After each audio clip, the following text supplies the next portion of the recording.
Fala comigo, galera! Mais uma semana juntos e hoje uma data muito especial, comemoração do Dia dos Pais. E com maior satisfação do mundo, trazemos para vocês Leonardo Melo e Camilo Máximo. Obrigado por terem vindo para a gente poder presentear a categoria, né? E conhecer um pouco melhor de vocês. Tem estudo aí que é bom de vocês conhecerem. Vamos falar de escola, vamos falar de muita coisa. E queria passar a palavra para vocês para poder falar com o pessoal de casa. Olá. Sou o professor Leonardo, agradeço o convite, né, de poder estar aqui participando e muito mais dessa edição especial aí do Dia dos Pais. Nós que estamos sendo presenteados. Boa tarde, agradeço também o convite, tenho certeza que vamos ter um papo muito interessante. Eu não tenho a menor dúvida disso, a gente vai viajar na história de vocês juntos. Você que está aí assistindo tem que ir até o final, tá? Para você poder acompanhar essa história que é muito interessante. Bom, antes da gente falar de Camilo Máximo, Leonardo Melo, a gente quer conhecer vocês, né, lá atrás, como é que era a infância, onde foi, como é que foi esse momento da vida de vocês? Bom, eu sou de Santa Teresa, sou do Rio de Janeiro, morei minha infância, minha adolescência e juventude em Santa Teresa, né? Estudei também no colégio no próprio bairro e tenho grandes lembranças, né, desse tempo aí. E esse período, pra gente entender o Camilo, você era uma criança que era muito esportista ou não tinha tanto apego? Como é que você era nessa época? Sim, sempre gostei muito, né, desde criança, de esporte de uma maneira geral, né, de me movimentar, de praticar. Tive um período em que eu fui mais ligado ao futebol. Futebol de campo mesmo? Futebol de campo. Tá. Eu joguei na base do América, então aqui do Rio. Não é só se dedicou. Mas não fui, né, muito longe, fui um atleta, fiquei nas categorias de base mesmo, mas tive essa experiência, né, de viver esse sonho, de tentar. Então isso. E você tinha alguma influência, alguma referência, ou foi algo que você mesmo foi desenvolvendo? Não, esse amor pelo esporte? Foi meu mesmo, né? Assim, tive incentivo dos meus pais sempre, mas eu acho que eu mesmo que busquei, que fui atrás, né? Eu não tava tive na veia, né? Fui por minha conta, abrindo os caminhos, vendo como podia fazer, fui para as peneiras, né? Participar lá, tentar. Eu nunca vivi peneira de futebol, mas deve ser uma coisa, né? Você olhar assim, 300 crianças. Sim. Nesse nível, né? Sim, naquela época já era bem concorrido, né? Eu acho que hoje está até mais difícil. Acredito que sim. Mas foi uma experiência legal, né? Essa vivência vai também te dando mais ferramentas para encarar a vida, né? As dificuldades, né? O esporte traz isso, né? De você saber lidar com a derrota, com a vitória, a frustração. Sim, com certeza. Não vai ser Leonardo, tá? Léo, tá, gente? Não tem como. Léo. Fechado. Fala aí, Léo, como é que foi a tua infância? Onde foi? Fala aí pra gente. Nascido e criado, né, no subúrbio, em Bangu. Então, para os banguenses, né? Bangu é o meu país. Né? O banguense é bairrista. Léo, né? É um dos Bangu. Bangu. Bangu, torcedor do Bangu. Né? E quem nasce em Bangu é bairrista mesmo. Só pode falar mal de Bangu quem nasce em Bangu. Aquilo, tipo mãe, né? Eu posso falar mal do meu filho, ninguém mais pode. Exatamente. Né? Então, E Bangu tem uma história muito bonita, né? Sim. De construção, da questão da fábrica, né? E pioneirismo no esporte, né? Com o clube, né? Com o Bangu Atlético Clube. Então, o Bangu é... E assim, por exemplo, já que você puxou essa linha do Bangu, era um bairro que respirava esporte? Sim. Sim. Né? Dizem, né? Tem alguns estudos, né, que dizem que o futebol começou em Bangu, né, no Brasil, né? Tem a questão do Charles Miller em São Paulo, tem a questão de ter começado em Campinas, né, tem uma outra teoria, e tem alguns estudos que comprovam que o futebol começou em Bangu. Vamos lá. Nasceu onde, Léo? Eu nasci em Bangu. E o futebol? Nasceu em Bangu, cara. Existem alguns estudos, mas nasceu em Bangu. Nasceu em Bangu, sem dúvida. Cara. E aí, como é que foi essa infância? Você era um cara que buscava muito esporte? Como é que era? Eu sou multiesportivo, né? Sempre joguei de tudo, com preferência pro futsal / futebol, mas eu joguei vôlei, joguei basquete, joguei handball e brincando muito na rua, de tudo quanto é coisa. Mas... Essa brincadeira de rua era bom, né, cara? E a gente não vê mais, né? Por muitos motivos. Sim. E a mesma pergunta que eu fiz pro Camilo, eu tenho que fazer para você. Teve alguma referência esportiva na sua vida? Sim, sem dúvida. Eu cresci num ambiente esportivo. Né? Meu pai, professor de educação física. Na época, treinador do Bangu, ali na fase da minha adolescência. Então, boa parte da minha infância e adolescência eu passei ali no gramado, né? No estádio do Bangu. Muita onda, né, cara? Ser adolescente poder estar ali com os caras, né? Sim, sim. Então, tinha bola de tudo quanto é esporte em casa, então eu tinha essa vantagem, né, de ser criança, podendo ter uma bola de basquete, uma bola de futebol, uma bola de handebol, uma bola de tênis, né? Camisas devia ter, né? Camisas, então... Kit completo. Kit completo, né? Kit completo. Então, eu sempre vivenciei esse mundo esportivo. Isso é muito legal. Isso é muito legal. Pequeno. E aí, pra gente ir seguindo na história de vocês, como é que foi essa parte da escola? Né? Vocês tinham uma educação física bacana? Teve alguma influência, além do desejo do Camilo e da sua vida, né, familiar? Teve alguma outra influência nessa época escolar? Antes da gente chegar na graduação, como é que foi esse período para vocês? Bom, a educação física na minha escola, né, sempre fez parte, desde de criança. Eu tive aula de educação física, a gente sabe que muito tempo atrás, né, não era a realidade de todas as escolas, mas na minha escola, particularmente, eu sempre, né, desde do início do fundamental, né, em contato com a educação física, e sempre foi uma aula que me despertou muito interesse. Já mexia contigo, né? Eu gostava de fazer, né, de estar presente. Também tive a sorte de pegar professores, né, muito bons, bem formados, bem capacitados, e que despertavam essa vontade de estar ali, né, de estar junto. Era aquele momento esperado da semana, né? Quando é que vai ter educação aí eu queria te fazer uma pergunta, Camilo. Você percebe a importância, porque essa frase é importante que você diz, né? De eu tive bons professores. Qual o tamanho que você percebe da importância de boas referências? E aí eu não digo nem para os alunos virarem profissionais de educação física, não. Na construção do indivíduo, né? Porque hoje se fala muito na sociedade sobre as dificuldades de lidar com as frustrações, né? E a gente já falou sobre isso aqui nesse bate-papo, que o esporte traz isso. Como é que você percebe essa importância dessa educação física escolar com profissionais e tendo, né, fortalecido na formação do indivíduo? Pô, muito importante, né? Muito importante.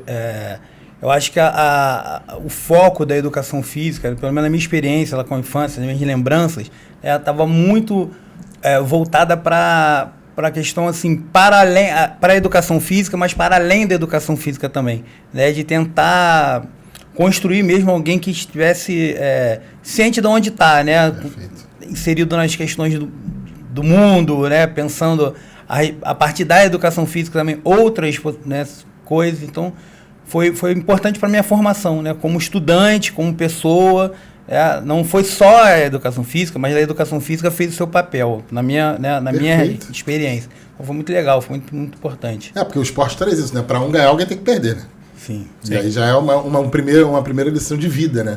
E como é que foi a tua parte, Léo, de escola? Eu passei a ter educação física, né, no período que eu estudei ali, ensino fundamental, ainda não existia a obrigação da educação física no primeiro segmento, né, do fundamental. Então, eu passei a ter educação física a partir do 5º ano, né, que hoje é o 6º ano, né? Sim. A partir da 5ª série.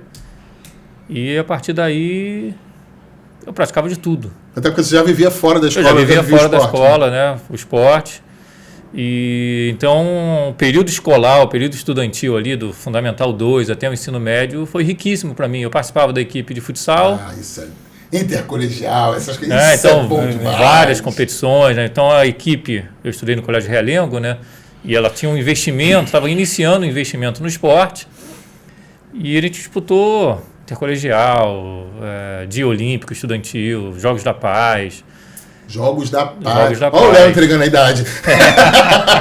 E tinha muito isso nessa época, né, Léo? Porque as escolas eram conhecidas pelas equipes. Sim. Tinha aluno que ia, não, eu quero ir lá porque eu vou jogar, mas aí o ensino lá era quase que uma vitrine, né? Sim. A parte esportiva das escolas. Sim. E tinha uma rivalidade, né? Colégio Realengo com o Gissone.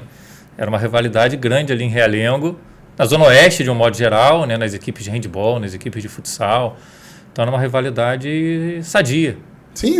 E motivava, né? Motivava, com certeza. E ainda falo que o esporte não é bom, né? Vamos lá, né? Beleza, e aí a gente tá seguindo na vida de vocês. Vem aquele momento injusto, né? De você, 17 anos, decidir a sua vida. Passou alguma coisa na cabeça? Pensaram em outra graduação? Já era... E isso é legal da gente entender da vida de vocês. Vocês lembram se teve, em algum momento, o estalo de ser educação física? ou se era alguma outra matéria e a coisa foi andando. Como é que foi esse período aí? Bom, a minha experiência com o esporte, né, foi marcante e de alguma maneira eu comecei quando eu percebi que não ia ser um profissional, um esportista profissional, comecei a pensar maneiras de me manter próximo e ao aí, esporte. só pra gente entender, esse momento acontece quando? Que momento que o professor disse, não vou continuar no futebol? Eu quando estava no ensino médio, segundo ano, de terceiro 15, ano. 16, porque começou também a ficar muito corrido o dia, né? De treinar, de estudar, e aí você... E aí tem jogo viaja. E aí tem que começar a priorizar também, como pensei, né? Preciso priorizar também o ensino, porque tinha o objetivo de entrar numa universidade, então precisava fazer um segundo, terceiro ano da melhor maneira possível. Isso foi um fator, mas não foi um fator assim, que me afastou do esporte. Acho que foi uma questão mesmo pessoal de entender que aquilo talvez eu não tivesse tanta uma aptidão tão grande para ser um esportista. Tu analisou o cenário, né? E vi as possibilidades que eu tinha naquele momento, né? Então, junto com meus pais também, conversando. E aí eu pensei, desde esse momento que eu vi que não seria esse o meu caminho, né, como esportista, de uma maneira de me manter próximo do esporte, da educação física, né? E eu sou filho de professores, meus pais não são da educação física, são professores de português, né, tem formação diferente, mas são professores, então também tive esse exemplo de casa, e eles sempre me estimularam, a partir dessa ideia que eu tive de continuar, porque você não vai fazer educação física, né? Eles mesmos tinham? Sim. Legal. E aí meu objetivo era entrar na educação, começar a educação física para trabalhar no ambiente esportivo inicialmente, que era onde eu tinha maior vivência, onde eu tinha maior experiência, e foi assim que deu esse meu Então caminho. o teu gatilho foi talvez a escolha de se manter próximo do esporte e continuar no futebol, por exemplo. Que era que você estava mais ligado. No momento, E foi até o final o futebol? Eu cheguei a trabalhar um pouco com futebol, né? Mas depois abri outras possibilidades. Trabalhei com futsal e depois com handball, é o que eu tenho militado há mais tempo. A gente vai falar sobre isso. Eu te fiz essa pergunta porque normalmente acontece isso. A gente tem um gatilho inicial e depois a educação física te oferta tantas portas que você não se limita, né? Sim. E aí, Léo, teve alguma outra possibilidade na tua cabeça? Na minha cabeça, não. Na minha cabeça, não. Mas na dos meus pais, sim. Ah, Por quê? Porque isso vem desde quando eu era criança, adolescente. Eu quero ser professor de educação física. Isso já era certo? Já era certo para mim. Nunca Até porque o seu próprio pai era uma referência. Sim. Né? Uma referência na área. E eu não tinha um segundo plano, não tinha um plano B. Só que meu pai ele estava cauteloso porque a educação física não era regulamentada ainda. Sim, era um outro período, né? Então ele estava preocupado com essa questão de... Como o mercado ia ficar. Como o mercado ia absorver os profissionais. Perfeito. E aí, né, 1º de setembro de 98, a profissão foi regulamentada. E aí meu pai falou, agora você... Agora tá liberado. Tá liberado. Não que eu não estivesse antes, né? Ele tentou fazer uma pressão. Eu falei, ótimo, né? Então agora eu tô com o caminho livre, mas eu nunca tive um plano B. Era isso. Sempre foi. E fez acontecer ser isso. Sim. Perfeito. Beleza. A gente gosta de saber alguns perrengues, tá? Aqui a gente adora ser fofoqueiro de descobrir perrengue. Então eu queria que vocês falassem um pouco desse período acadêmico, né? Antes da gente entrar em mercado de trabalho, né? A gente tem um estudo muito interessante que eles fizeram, que vocês têm que ficar aqui para poder ouvir. E como é que foi essa parte acadêmica de vocês? Foi tranquila? Teve muito perrengue? Como é que foi esse período? Bom, eu fiz a minha graduação na UERJ, né, na Universidade do Estado do Rio de Janeiro, e conciliei desde Teve que prestar vestibular, porque a vestibular. galera que está assistindo não lembra. Não tinha Enem, né? Não.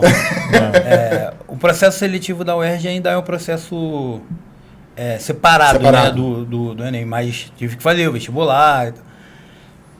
Depois, ingressando, sempre, né, tentando ver uma possibilidade de como é que posso ingressar nessa área, no específico do futebol, com treinamento físico, preparação física, né, auxiliar técnico, alguma coisa desse sentido.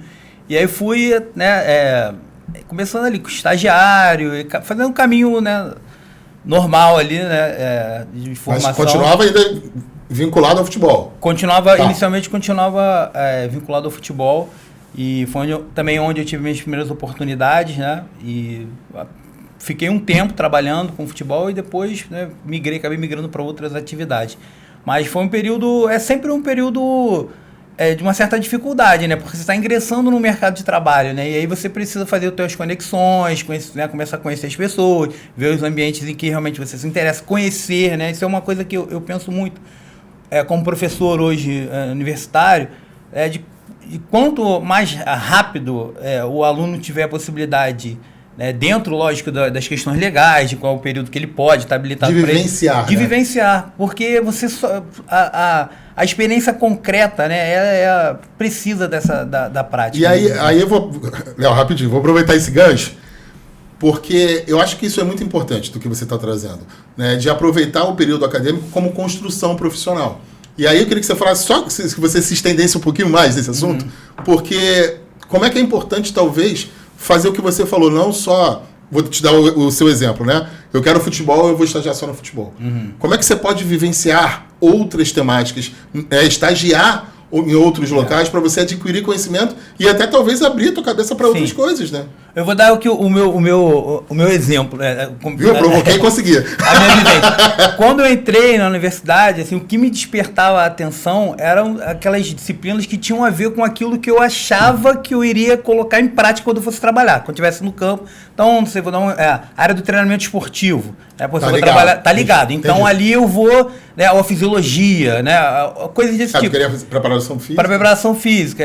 Mas depois eu comecei a entender que eu precisava saber de muito mais, isso foi me abrindo assim, as possibilidades, mas isso eu aprendi na prática. Quando eu comecei a ver que precisava ter atenção em outras áreas, e também porque as aulas e as áreas são interessantes, Você não tem muito conhecimento sobre tudo que tem, Educação física é um mundo, Tem muitas possibilidades. Educação física é um mundo. E aí depois que eu comecei a ver, e tem coisas que eu nunca pensei em, vou trabalhar com isso. Mas foi legal ter aquela experiência, Então, assim, e pode te auxiliar em outras entradas. Sim, e aí, vou ficar aberto para isso, mais tranquilo. Vou tirar essa barreira, isso eu não quero, ou isso eu não acho que vai ser importante. Foi bem legal. Você permitiu vivenciar, Isso é muito legal. Porque isso, o estágio é isso, É você se construir profissionalmente e adquirir conhecimentos. Às vezes você vai adquirir o conhecimento em algum local que você pode usar lá em outra área. Sim. Isso é muito legal de você trazer pra gente. E aí, como é que foi esse período acadêmico? Foi tranquilo? Foi de boa? Foi tranquilo. Antes de você falar do período acadêmico, que eu não quero deixar passar, porque eu perguntei ao Camilo. O gatilho era futebol também? Era futebol. Tá. Era futebol. Então a minha intenção era trabalhar... Queria derrubar teu pai e assumir o Bangu. Poderia assumir o Bangu. Poderia estar escondido na minha cabeça. Então era trabalhar com futebol. Talvez não como preparador físico, mas como treinador. Mas tá vivendo ali. Mas a preparação física é o caminho, para você entrar como não ex-atleta, profissional. E na nossa época de graduando, acho que hoje eu acho que é mais fácil ter um treinador que não é ex-atleta, Sim. Mas na nossa época, era quase quem dominava o mercado Tu tinha que entrar no mercado, preparação física. O currículo era a história do futebol, Aí, esse era meu plano A. E aí, durante a graduação, eu fui fazendo uma análise de mercado de trabalho, de possibilidades, de renúncias. Às vezes, para você ter que trabalhar com futebol, você precisa fazer algumas renúncias de família. Muitas, então... Que foi o que ele viveu também, Sendo atleta, você abre mão, porque Sim. treina em 2 períodos e joga. E eu falei, vou para um caminho mais seguro. Então, desde a época da faculdade, eu virei ali concurseiro, de tentar a matrícula pública. Então, pelo que eu estou entendendo de você trazer para a gente, foi a tua estratégia de estabilidade. Fui em busca de estabilidade. Buscar uma vaga pública e continuar estudando, fazer mestrado, fazer doutorado para ingressar então como você já tinha isso na tua cabeça superior. De ter uma educação continuada. Sim. E aí como é que foi? E aí a gente... Você não tem nenhum perrengue da faculdade, gente? Vocês não querem contar ou não podem, mas eu vou deixar, tudo bem. Vou deixar passar. Porque sempre tem. Mas perrengue de dificuldade de do que você quiser falar. Não, eu acho assim, não sei a experiência do Léo nesse sentido, mas para entrar no mundo, por exemplo, do futebol, era muito difícil. Era uma coisa assim, muito concorrida, você precisava conhecer pessoas, não era uma coisa simples. Nem todos os lugares. Aproveitar que não está gravando, ninguém vai ouvir. Tinha a tal da panela, Sim. Nem todos os lugares. Hoje eu acho que os clubes, eu não milito mais no futebol, não estou mais presente no futebol, mas que eu escuto, dos colegas que ainda estão trabalhando, que os clubes estão mais estruturados. Por exemplo, tem programas de estágios, Isso é e verdade. aí, na minha época era você... profissionalizou. Na minha época era você ir lá, bater na porta, ou conhecer alguém que conhecia alguém, podia te indicar, e aí, de repente, não era aquilo que você queria, mas era o possível naquele momento. Então foi bem difícil. Bem difícil eu jogar mais de uns 2, 3 semestres para tentar ingressar num clube, né? Não foi... Hoje já existe processo seletivo, tem processo seletivo, tem prova, né? Então... É uma coisa... E fala essa parte pra gente, Léo, só porque passou batido. Como é que foi esse teu período de estágio? Você estagiou ou tu só foi no concurso? Estagiei. Quais áreas? Fala pra gente. Eu estagiei diretamente no futsal. Né? Eu queria estagiar no Miésimo da Silva, Centro Esportivo Miésimo da Silva em Campo uma Grande. Grande referência. Né? Eu estudei em Campo Grande, né? E eu olhava o Centro Esportivo, quero estagiar aqui. E aí eu soube que ia ter o coordenador da época, né, da parte esportiva do Miésimo da Silva, era o professor Ricardo Lucena, né, o saudoso Ricardo Lucena, especialista em futsal, né, treinador do Vasco, Atlético Mineiro. Fera no futsal. E eu soube que ele ia dar um curso em Cabo Frio. Um congresso, um curso, e eu me inscrevi, falei, vou lá falar com ele se eu consigo esse estágio. Eu vou ali em Cabo Frio. Fui para Cabo Frio, me inscrevi no curso, e me apresentei, falei com ele, falei, Ricardo, eu não o conhecia, né? Teria possibilidade de fazer estágio lá no Miésimo, eu gosto de futsal. Só para vocês entenderem, gente. Ele estava em Bangu, Miésimo em Campo Grande, ele foi conversar com o cara em Cabo Frio. Que era a chance que você tinha. Era a chance. E eu quis registrar isso para quem está assistindo, porque é a busca. Sim. É algo que você queria, é assim, cara, tem que ir, eu vou. Sim. Vai lá. E ele prontamente, professor não, né? Porque estudante, né? Me procura lá no dia X e a gente vai dar um jeito. E aí ele conseguiu estágio para mim. E o Miésimo é algo surreal, né? Sim. Uma estrutura fantástica, né? Então fiz todo o meu estágio. E ali você conseguiu provavelmente ter vivência de várias modalidades, né? Sim. Eu fiquei especificamente no futsal, mas ali... Mas você tinha vivência, trocas, né? É um complexo esportivo muito importante, né? Sim. Não só para Campo Grande, como para o Rio de Janeiro. Para o Rio de Janeiro. Né? Pro Rio de Janeiro. E aí, beleza, vence a graduação, cai no mercado de trabalho. Como é que foi esse primeiro contato com o mercado? Como é que já se inseriu? Fala pra gente. Vamos lá. Então, eu sempre falo que quando a gente sai da graduação, a gente sai da condição de estudante para a condição de desempregado. Né? E ninguém pensa nisso, né? Não. Caramba, agora... E aí? Agora eu sou um desempregado. Você já não paga mais meia no cinema, já não paga mais meia em lugar nenhum. E é um desempregado. E eu fiquei nessa condição por 6 meses. Né? Porque você não consegue vaga em escola. Para você trabalhar na escola tem alguns períodos específicos para contratação. Né? Que é início de ano. Escola tem muita a relação de confiança também. Relação de confiança. Do que o Camilo falou, de indicação, porque é algo bem delicado, né? E aí, junto com um colega meu, né, aqui de Campo Grande, da época da graduação, ele era um período acima do meu, um ano à frente, fizemos um projeto de escolinha esportiva. Né, e fomos em campos de grama sintética, que tinha normalmente tarde e manhã, o campo ficou ocioso. Porque os aluguéis são à noite, né? Os aluguéis são à noite. E aí nós apresentamos projetos e abrimos núcleos oficiais do Vasco da Gama. Bacana. Chegamos a abrir 4 escolinhas ao mesmo tempo. Nossa. 2 em Bangu, uma em Campo Grande, no Clube dos Aliados, e uma em Campinho. Sim. Então ali foi essa primeira experiência. Talvez tenha sido meu primeiro perrengue, né? Eu ia perguntar isso, porque não deve ser tranquilo gerenciar 4 escolinhas. Não. E empreendeu aí logo desde o começo. Do nada. E nas 2 de Bangu eu era professor e coordenador também. Então era horrível. Eu imagino. Era horrível. Ganhava quase nada. Porque trabalhava o ticket muito. é bem baixo, né? Era bem baixo. Mas foi uma experiência fantástica. Vai te calejar no trato com a criança, na gestão, nos perrengues. E é isso, né? Não sei se vocês têm essa visão, mas até nos perrengues você se constrói, você busca, né? Você tem um retorno de aprendizado, né? É aprendizado. Exatamente. Ainda tinha que sair de Bangu, Realengue para Madureira e voltar, que não é perto. Não é perto. E aí, como é que foi esse primeiro momento teu de mercado de trabalho? Então, eu tinha esse foco da questão do futebol e tal, mas fui vendo também outras possibilidades, né? Porque a grana inicialmente não é aquela grana que você, né, possa ficar, na maioria das vezes, só em um trabalho, né? Você precisa abrir um pouco o leque. E aí, por coisas da vida, eu acabei entrando na área fitness, né? Porque eu trabalhava com preparação física, eu tinha a gente tem disciplinas na faculdade que trabalham essa parte da cineantropometria, né, as medidas, avaliação, que é muito comum em academia e tal.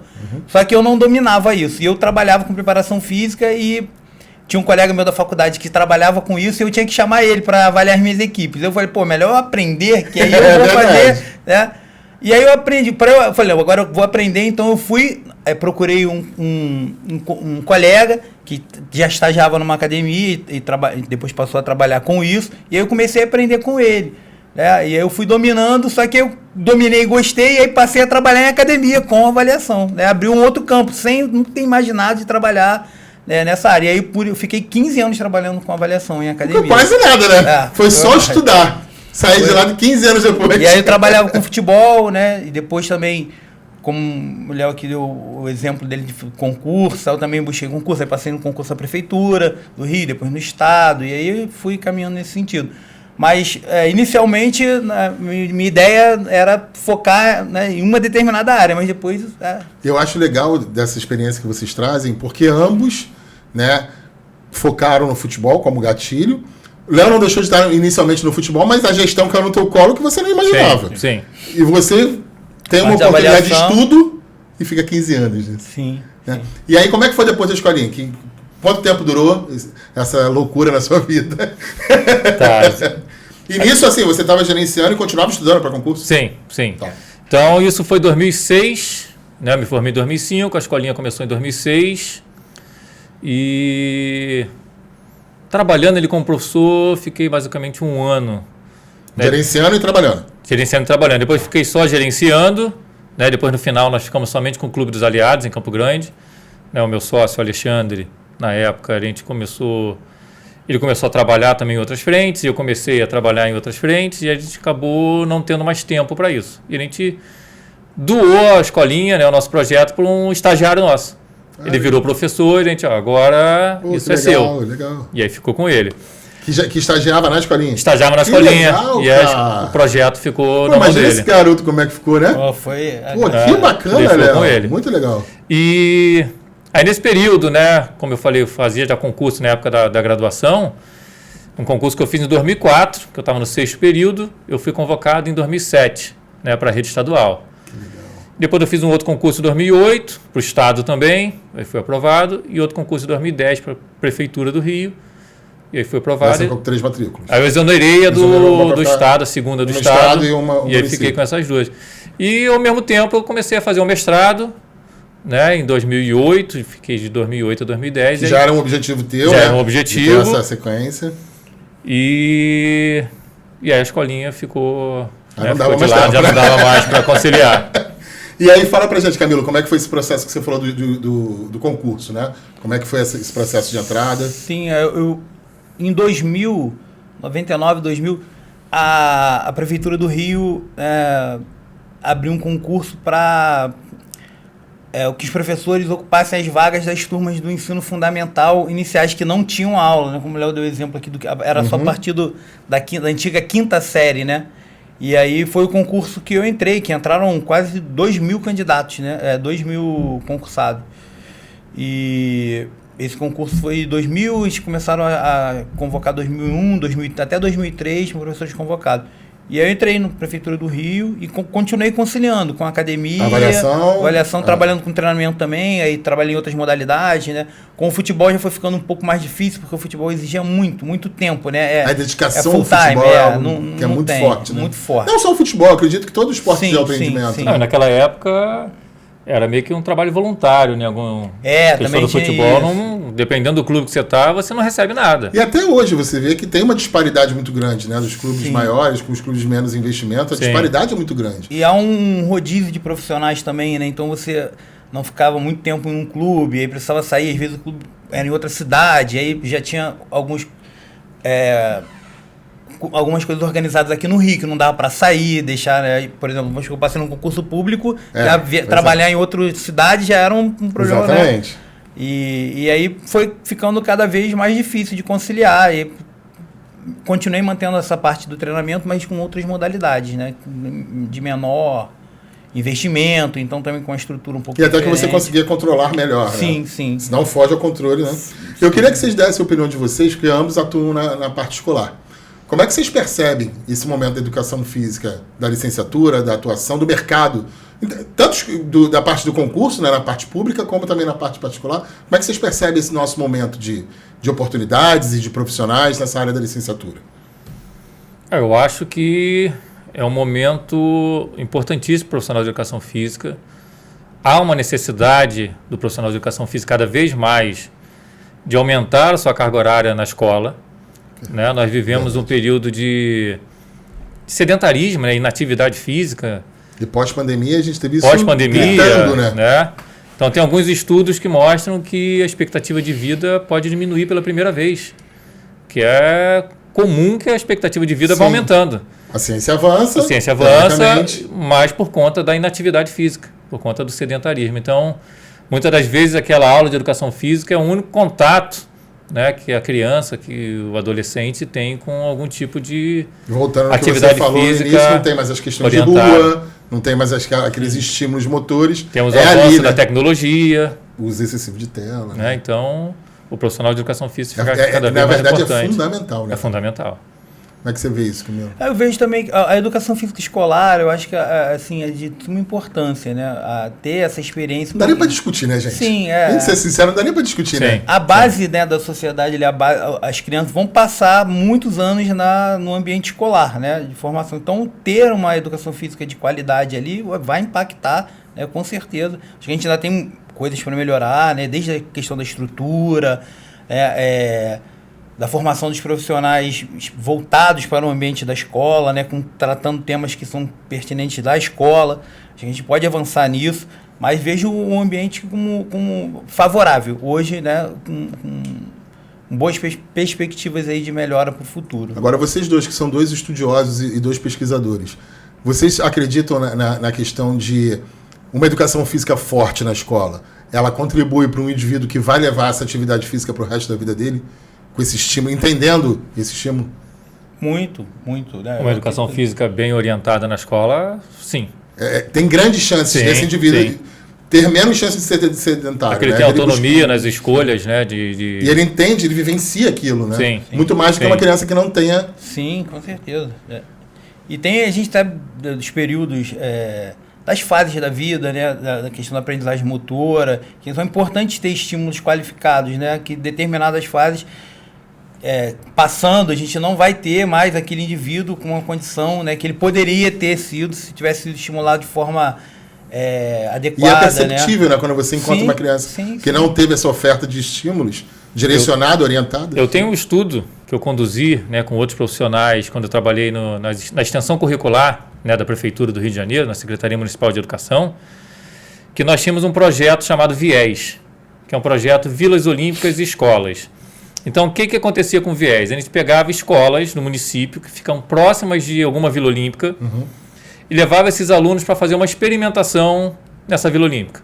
Então, ele passava um dia lá, uma tarde ou uma manhã, experimentando voleibol, badminton, natação, basquete, diversas modalidades oferecidas pela Vila Olímpica.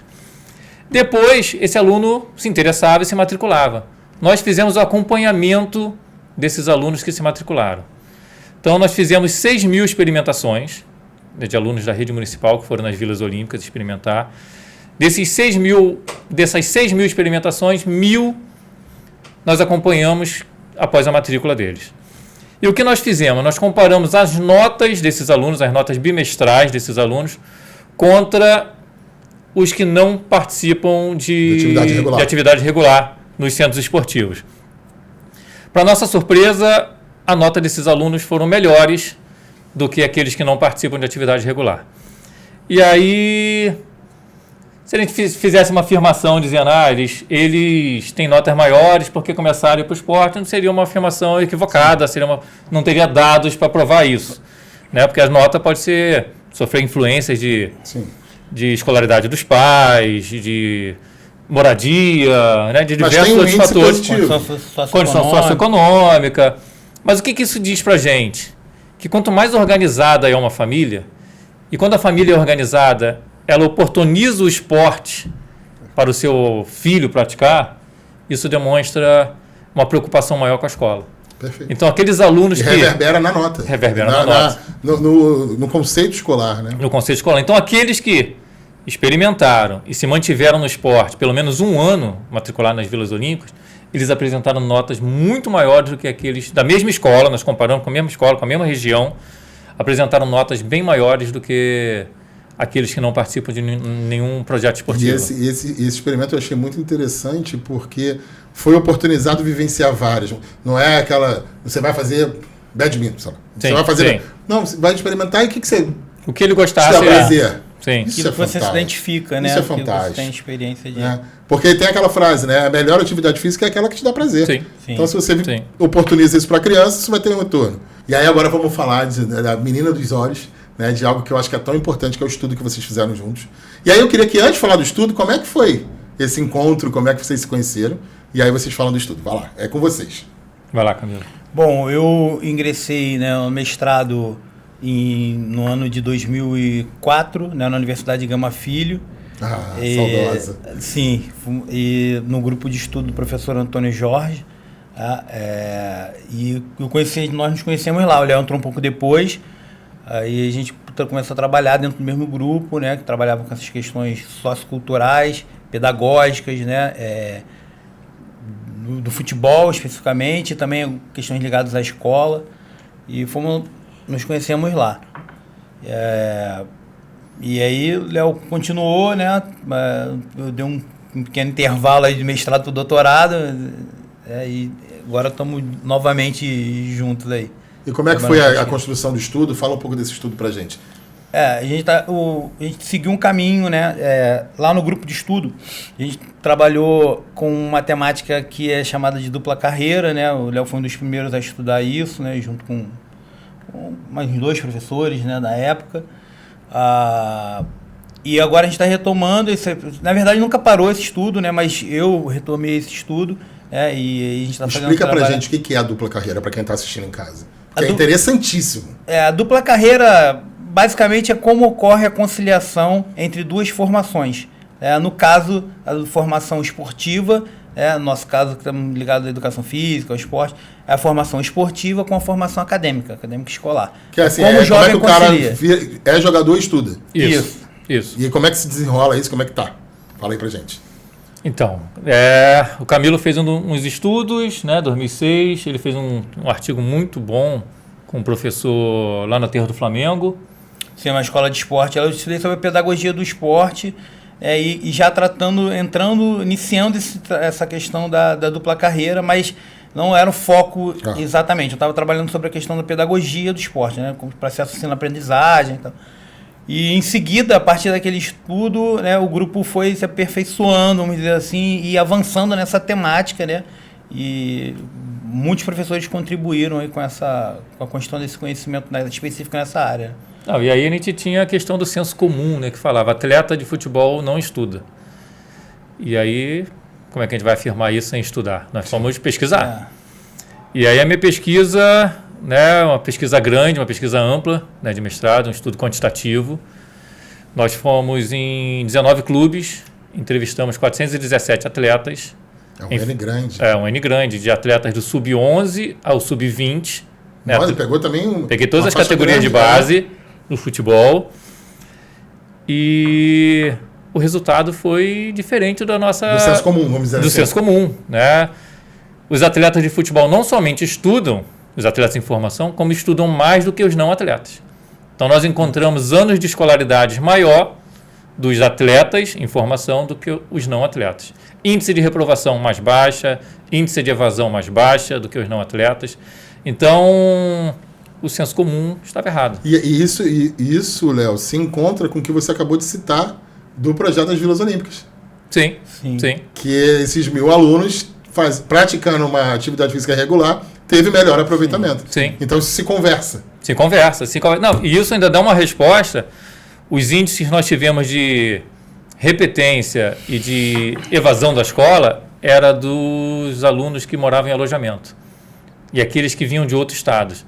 Então, isso mostra também que aqueles alunos atletas, né, que estavam longe das suas famílias, abandonavam mais as escolas, negligenciavam mais os estudos. E aí volta no que você falou sobre a estrutura familiar. A estrutura familiar é importantíssima. Tendo a base, você tendo a consegue base, estar mais fortalecido, né? Tem uma questão também que foi inicial, que ajudou acho que as investigações que vieram mais à frente, a começar, que é a ideia, isso a gente viu lá no meu trabalho lá no mestrado, que foi a questão do jovem que se prepara para ingressar no mercado do esporte profissional. Só que o mercado do esporte profissional, todos nós sabemos que é um mercado dificílimo, né? Restrito. Excludente, né? Por natureza. É mais difícil do que entrar em medicina.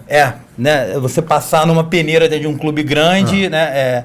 Então, o que acontece? Muitas vezes os jovens negligenciavam, né? Lá, nossa ideia no início, negligenciavam a sua formação acadêmica, que essa formação seria cobrada lá na frente, que ele não se profissionalizou, já ingressou no mundo adulto, 18, 19, 20 anos, vai precisar entrar no mercado de trabalho, né? A maior parte dos jovens, ou muitos jovens, vem das classes mais menor poder econômico, né, financeiro, então precisam ingressar no mercado de trabalho para ajudar suas famílias, para se manter, e tinha uma formação baixa, né? E pouca escolaridade. É difícil entrar e estourar o percentual mínimo, né? Sim. Isso Porque assim, entra, a grande maioria deve ganhar um salário mínimo. Sim. Né? Os dados da CBF indicam que apenas 3% dos atletas de futebol no Brasil ganham acima de 10 salários mínimos. Olha isso. É porque o quantitativo é muito grande, né? E o mercado é sazonal. Então, por exemplo, são 4 meses de campeonato estadual. É isso. Então, a grande maioria só joga 4 meses por ano. E outra, mesmo quando dá certo, ainda assim é curto. Sim. Não, Sim. É o que você falou, chegou no adulto, você vai fazer o quê? Ou vai ser os nomes tops, que vão ganhar milhões e milhões, que deve estar beirando 0 ponto alguma coisa, acredito eu. Sim. Ou vai ter que trabalhar. Sim. E nós estamos tratando aqui, que também foi a realidade dos nossos estudos, da questão do futebol. Mas se você for pensar nas outras modalidades... Que não tem nem os milhões. Não tem. Pouquíssimos vão mesmo bem-sucedidos na carreira, vão conseguir adquirir um patrimônio suficiente para que quando eles parem de atuar profissionalmente, eles não façam mais nada. Não é essa a realidade. Vai ter que entrar no mercado de trabalho. E tem essa questão que você falou da reconversão. Bem colocado, Camilo. Muito bem colocado. Essa questão da reconversão. Nesse meu estudo, nós estimamos que o atleta gasta na sua formação mais de 6.000 horas.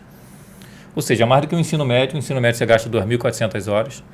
Então ele gasta mais de 6.000 horas na sua formação e quando chegar ali com 20 anos ele pode não dar certo. E ele não consegue reconverter aquelas horas perdidas em quase nada.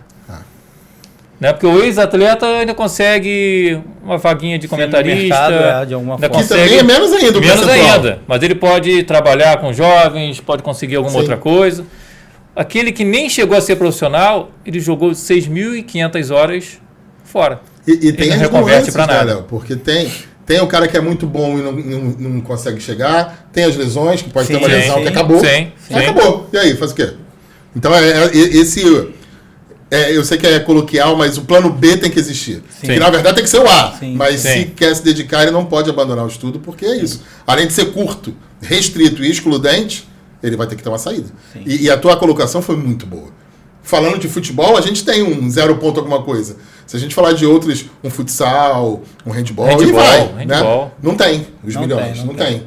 Ninguém ganha 30 milhões por dia. E é algo também que a gente, né, quando vai aprofundando nessa área, a gente vai vendo que essa conciliação, ela é possível. Né? Tem vários exemplos aí de outros países, né, que criam possibilidades, né, articulam, o clube conversa com a escola, que conversa com os pais, que conversa com as federações, e vão organizando uma maneira de que o jovem, mesmo tendo uma demanda grande, porque ele está em 2 formações, isso não tem como ele sair, ele é esportista e estudante, mas vai diminuindo essa sobrecarga, né? E faz com que ele consiga seguir com menos dificuldade, vencendo tem um exemplo agora do atleta espanhol, Yamal, que foi destaque, né? O atleta de 16 anos, né? Jogador do Barcelona, destaque da Espanha na Eurocopa. Ele foi para a Eurocopa com caderninho, estudando. Ele estava terminando o ensino médio dele, estudando à distância. Mesmo esse aí talvez tenha grande probabilidade de chegar nos 0 ponto alguma coisa, mas não optou por abandonar. Ele terminou o ensino médio à distância, porque a Europa, de um modo geral, ela não... O sistema esportivo da Europa e educacional é parecido com o do Brasil. Né? Então, a formação esportiva ela se dá por clubes, a formação escolar na sua escola lá. Diferente do sistema esportivo americano, né? Que ele se dá pelas universidades, pelas escolas de ensino médio, que já existe uma conciliação na sua formação. É um caminho único, né? É um caminho único. Então, a Europa ela vem tentando mecanismos para minimizar essas questões das dificuldades da dupla carreira. A Europa, por exemplo, eles têm uma perda de 30% dos atletas que abandonam o esporte para seguir a carreira acadêmica. Então ele percebe, vamos lá, uma determinada modalidade. Judô. Foi o que o Camilo falou. É isso. Na hora que fechou a estrada. Para qual lado que eu vou? Sim, por exemplo, judô, um atleta do judô, uma modalidade individual. Só pode ir para a Olimpíada um por peso. E de 4 em 4 anos. De 4 em 4 anos. Então ele é o terceiro melhor judoca de Portugal.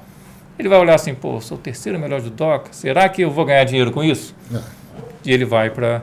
Até porque não é só sobre sonhos, né? Tem boletos. Tem boletos, sim, exatamente, exatamente. Bom, é muito bacana ouvir vocês dois, porque vocês têm o privilégio de atuar no mercado de trabalho em duas pontas importantes da sociedade. Né? Vocês estão na formação do cidadão, que a gente está na escola, e vocês estão na formação do profissional. Né? Então, vocês falaram um pouco desse âmbito escolar, e aí eu queria que vocês falassem um pouco de como é que vocês percebem esses novos graduandos, como é que é a percepção de vocês, né? Não é uma questão de verdade ou não, é a percepção de vocês, de como é que está esse pessoal que está chegando no mercado, os novos colegas profissionais de educação física, como é que vocês têm percebido isso? Bom, eu tenho percebido isso, não de agora, já de alguns anos que eu tenho tido a oportunidade de trabalhar no ensino superior, acho que vem uma leva, vamos dizer assim, de profissionais bem interessante, né? Com uma formação bacana.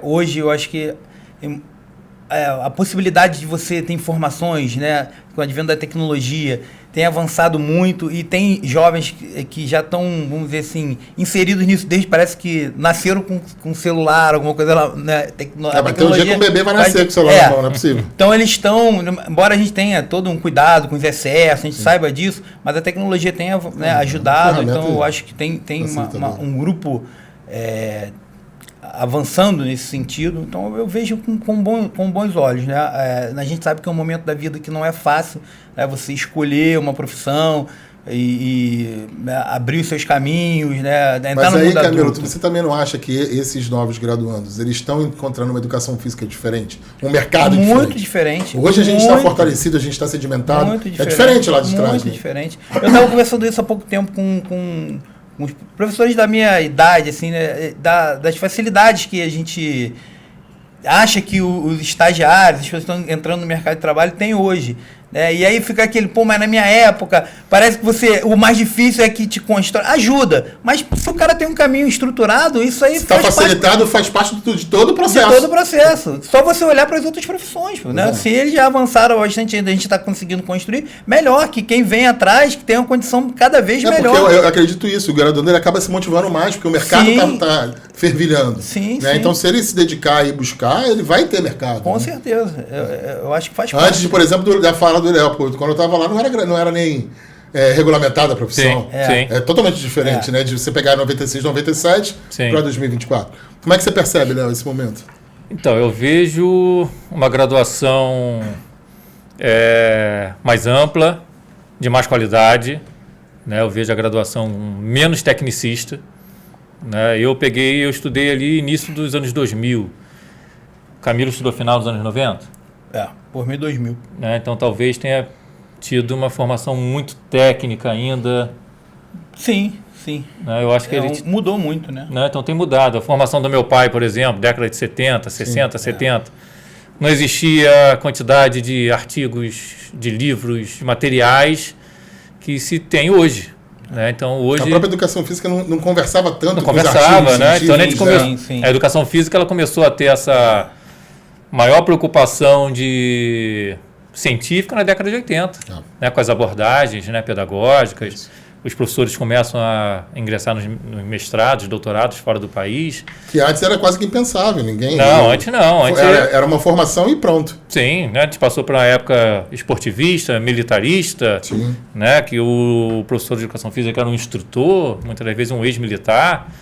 Então, a educação física entra ali na ciência, né? Começa a ter uma importância maior na década de 80.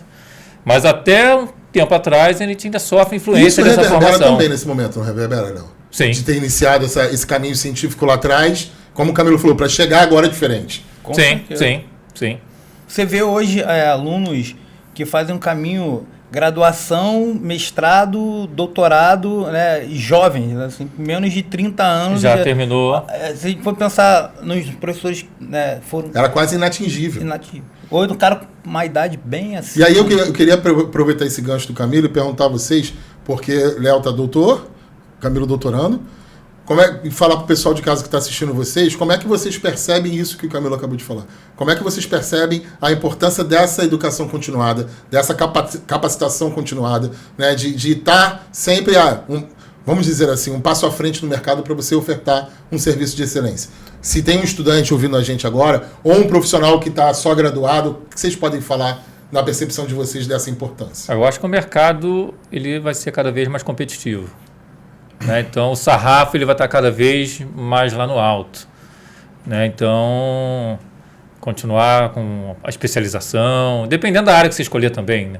Se você quiser ter uma carreira acadêmica, né, de ser professor universitário, você tem que continuar ali fazendo mestrado, fazendo doutorado. Agora, se você quer ser especialista numa área, você pode fazer somente a especialização ou especializações. Mas o mercado ele vai cada vez limitar. Né? Hoje, nas universidades, existe uma lei que as universidades precisam ter 75% do seu corpo docente precisa ser de doutores e mestres. Isso Ou seja, a régua já está aí. A régua já está aí, já existe. Né? Então, isso pode aumentar mais. Para a exigência para mestres e doutores pode ser maior daqui a um tempo. Né? Então, é necessário se manter ativo. E aí eu não sei, para o Camilo complementar, além da titulação que faz a diferença no mercado, indiscutível. Sim. Não tem como discutir contra fatos. Colocou o fato na mesa. A busca pelo conhecimento é importante, né? É exatamente isso. Eu iria abordar exatamente esse ponto. Independente da área em que você pretende atuar, independente, né, do nível que você pretende atuar, a busca pelo conhecimento ela tem que ser, né, constante. Isso vai te estimular, né? Isso vai fazer você dialogar com a prática, né? A junção da teoria e da prática é muito importante, né? Muitas vezes, quando você está envolvido no mercado de trabalho, você precisa sair um pouco daquilo para olhar até pensar na tua prática, né? Você, pela demanda do dia a dia, carga horária de trabalho, né, grande e tal, isso semana após semana. Então, eu acho que esse momento de estudo, de formação, ele funciona muito também para isso. Um momento, né, de reflexão. Um momento, né, de reflexão, perfeito, de como... E aí você volta para o teu ambiente de trabalho já com outras questões, com um olhar mais, né, apurado, para algumas coisas que você não tinha pensado antes, escuta profissionais especialistas em determinadas áreas, que vão refletir no teu conhecimento.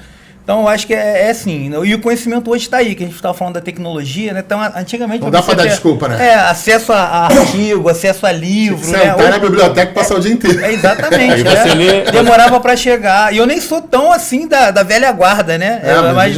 Mesmo assim. Hoje em dia é na mão, né? O cara tá ali no celular. Você lê um artigo em holandês, em sueco, tu bota ali no tradutor, você tem um artigo em holandês. E assim, ao mesmo tempo que a gente fala sobre a profissão, ela tá mais fortalecida, eu acho que o que o Léo falou é verdade.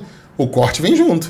Sim. Né? Você vai afunilando. Sim. Né? Porque o mercado começa a exigir mais. Sim. Se você está sedimentado no mercado, eu preciso de profissionais mais capacitados. E hoje tem as formações até voltadas para o mercado de trabalho. Mestrado profissional, hoje doutorado profissional já iniciou aqui no Brasil também.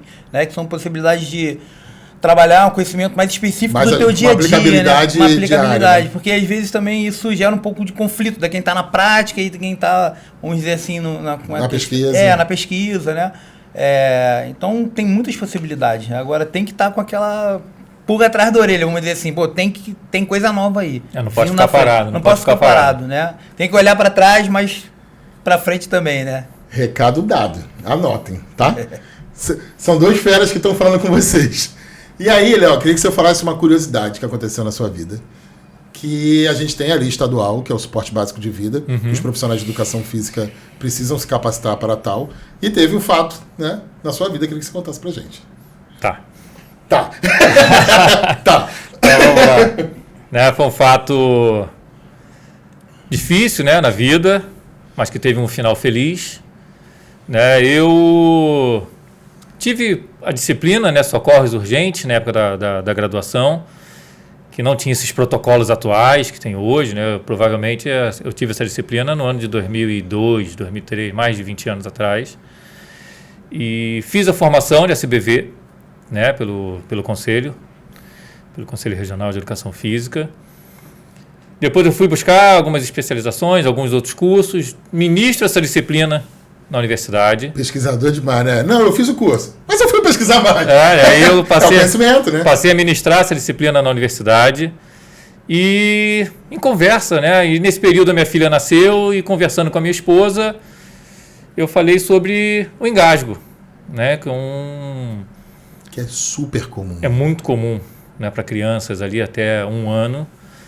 E eu conversei sobre a técnica, né, a técnica de desengasgo com a minha esposa, que teria que ser feito com a minha filha. E por acaso a minha filha tinha a PLV, que é uma espécie de alergia, né, à proteína do leite. Então ela não poderia ser amamentada. Então ela tinha que tomar uma fórmula, né? E ela trocou uma fórmula de um período para o outro, né? Depois na pediatra ela fez uma troca de fórmula e essa fórmula não caiu muito bem. Então ela mamou e aí umas 2 horas depois, muito tempo depois... Não foi nem no mesmo momento. Né? Não foi aquela questão que você espera, atento. 2 horas depois, minha esposa estava em casa com a minha filha, ela começou a se debater na cama, né? Começou a ficar com as extremidades roxas. E aí minha esposa identificou que ela estava engasgada, né? Colocou ela de bruço, né, no braço e fez os 5 tapas nas costas. E nesse momento ela conseguiu desengasgar, expeliu uma gosma, né, daquele leite e ela conseguiu salvar. Conseguiu salvar a nossa filha. Talvez se não houvesse esse conhecimento, né, a gente não sabe. Poderia ter sido pior. Poderia ter sido no final pior. Que existe isso. E aí eu queria que você falasse, Camilo, como é que a gente se fortalece tanto na área da saúde, a gente se coloca tanto na área da saúde, como é que é importante nós, como profissionais de saúde, termos esse conhecimento, né, para prestar à sociedade? Sim, eu acho que é de suma importância ter essa formação. Independente do ambiente que você vai trabalhar, os acidentes acontecem, né? A gente trabalha com movimento. No caso do Léo foi a filha. Sim, não estava nem atuando. Você pode até auxiliar em outra área, com certeza. Mas estou pensando especificamente assim, na prática profissional, né? Quantas e quantas vezes a gente já viu acontecer, conversou com colegas, né? De situações que o profissional teve que intervir por uma questão de acidente, alguma coisa nas suas aulas, né? Isso, quando você tem uma formação específica, né, voltada para isso, você vai com mais qualidade e com mais segurança, né? Isso é muito importante. Sim. Saber o que você está fazendo. Ali não dá para errar. Não dá. E às vezes muitas vezes é você com a tua turma, né? Você pode chamar alguém para auxiliar, mas aquele momento tá ali, é você que tem que atuar. Então é importantíssima a formação. E o teu caso, Léo, foi algo curioso dentro do que aconteceu, que não foi nem você, mas você teve o cuidado de passar para sua esposa o conhecimento. Sim. Sim. Isso é legal, de passar o conhecimento, né? É quem está com a criança. Né? É isso. Então, o profissional que fizer, né, o curso, o profissional, acho que ele tem que reproduzir isso com os familiares, com os alunos. Eu dou aula para os meus alunos de ensino médio de suporte básico à vida. Então, eu passo esse conhecimento. Então, não é um conhecimento da sociedade. Não é um conhecimento que você tem que guardar, é um conhecimento que você tem que distribuir. Né? Exatamente isso. E aí a gente chega no momento chato, que é para a gente ir finalizando, né? E como eu falei para vocês, esse era um presente para a categoria. E aí eu vou quebrar o protocolo, porque eles nem sabem que eu vou pedir isso. Mas como presente de Dia dos Pais, né, esse episódio para a nossa categoria, eu queria pedir para que vocês deixassem uma mensagem final, mas não direcionada aos profissionais, e sim às suas pimpolhas. Então eu queria que vocês se despedissem, mas deixando uma mensagem, seja para o pai de vocês ou para a filha, mas que fosse direcionado para essas pessoas, para que a gente possa selar esse episódio tão bacana do Dia dos Pais. Bom, é uma honra, né, ter estado presente aqui no CREF, né, esse bate-papo muito agradável. E ao meu pai, né, que não está mais aqui cor presente, né, mas foi uma pessoa fundamental na minha vida, né, eu sou o que eu sou, né, por conta dele e da minha mãe, né, então foram fundamentais. Eu sempre penso nisso, comento com meus irmãos. Dei muita sorte de ter uma pessoa, né, junto comigo, para todos os momentos, enquanto ele esteve aqui, sempre me ajudou, né? Foi muito importante na minha formação como professor, como, né, cidadão. Então, só tenho que agradecer e ter tido oportunidade. E hoje, como pai também, né, tento ser um pouco do que meu pai foi comigo, né, do que meu pai foi para mim, reproduzir todo esse suporte que ele me deu, né? Eu tenho uma filha, a Luísa, talvez, né, já não está no período de escolher a questão do Enem, então talvez seja uma professora de educação física, ainda não sabemos, né? Vamos esperar, mas ela tem vontade de ser. Então, assim, é um prazer, né? Estar aqui, ter nesse momento tão próximo aí dos Dias dos Pais, poder falar do meu pai e poder falar da minha filha também. Mas vai ter que mandar um beijo pra Luísa. Luísa, um beijo, que você seja muito feliz na sua vida e espero que você, né, consiga, abra os seus caminhos e seja muito feliz. E aí, Léo? Então. Sempre tem. Então é para dar aquela respirada. Assim como o Camilo, né, eu também tem como referência, né, o meu pai, né, então falei diversas vezes aqui dele, né, durante o programa. Então, a minha formação como cidadão, né, como pessoa, passa por ele, pela minha mãe e por ele, né, a formação do caráter, de ser uma pessoa correta, uma pessoa ética. A minha profissão, né, tenho ele como referência. Ele foi meu professor diversas vezes, né, foi meu professor do ensino fundamental, foi meu professor no ensino médio, foi meu professor na universidade. Muito do que eu aprendi, né, na educação física eu devo a ele, como uma grande referência, né, não só como pai, mas como profissional, como pessoa. Professor Rogério Melo. Professor Rogério Melo, né, todos devem conhecer, né? Então, se eu conseguir um pouquinho do que ele fez, né, como profissional, como legado, né, que ele vem construindo, né, ao longo do mais de 40 anos de profissão, né, talvez, eu já vou estar satisfeito. E eu venho seguindo, né, de uma forma geral, o projeto de vida dele se assemelha muito ao projeto de vida que eu segui, né, o projeto de vida ali de ter a segurança, a estabilidade, né, a matrícula pública, sim, de ser professor universitário. Então, de certa forma, copiei um pouquinho ele, né? Seguir boas referências. Então, foi um bom caminho. E ser pai, né? Falar aqui especificamente da minha filha Luísa, né? Sempre foi um sonho, eu gosto muito de criança, sempre tive uma relação muito boa com crianças. E foi um sonho que demorou a acontecer, uma história para outra. Aconteceu na hora certa. Uma história para outras conversas, né? Mas, parte 2. Parte 2. E aconteceu, né? 2022, 26 de agosto de 2022, nasceu minha filha, Luísa. Grande amor da minha vida. E manda um beijo para ela. Luísa, papai te ama. E é com essa emoção que eu desejo a você, profissional de educação física, um feliz Dia dos Pais. E para vocês, muito obrigado por terem aceito o convite e ter dividido um pouquinho da vida de vocês com a gente. Obrigado. A gente se vê semana que vem. Até lá.